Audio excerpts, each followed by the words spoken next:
vaksin Sinovac dimulai dari pejabat hingga ke kalangan paling bawah, sehingga akan menjadi contoh bila vaksinasi ini kadang menimbulkan gejala atau membahayakan. Seluruh anggota Dewan Banjarmasin pun nantinya akan divaksin. Namun wayah ini masih menyesuaikan dengan keputusan pemerintah pusat. Pemirsa, berikut kabar nang selengkapnya.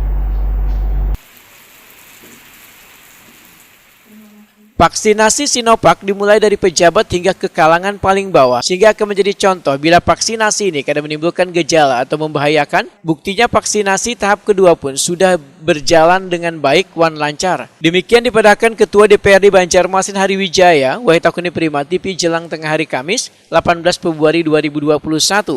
Menurut Hari Wijaya, seluruh anggota Dewan Banjarmasin pun nantinya akan divaksin, namun wayah ini masih menyesuaikan dengan keputusan pemerintah pusat.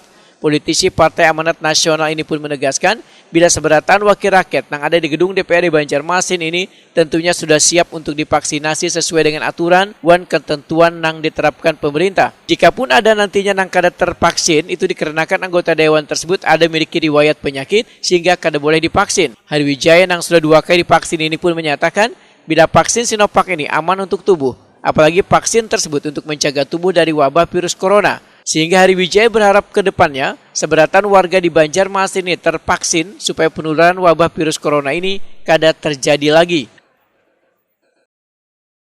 Pada saat ulun hadir di Musrembang di Kecamatan Banjarmasin Timur, kebetulan saat itu ada sekretaris Dinas Kesehatan Kota.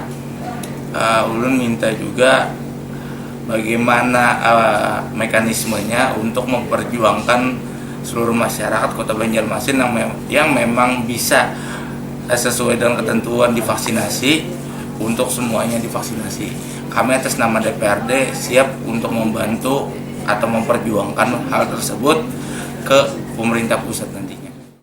Hari Wijaya menambahkan, walaupun nantinya seberatan warga sudah tervaksin, namun tetap diminta mematuhi protokol kesehatan dan menjaga kebersihan di lingkungannya masing-masing.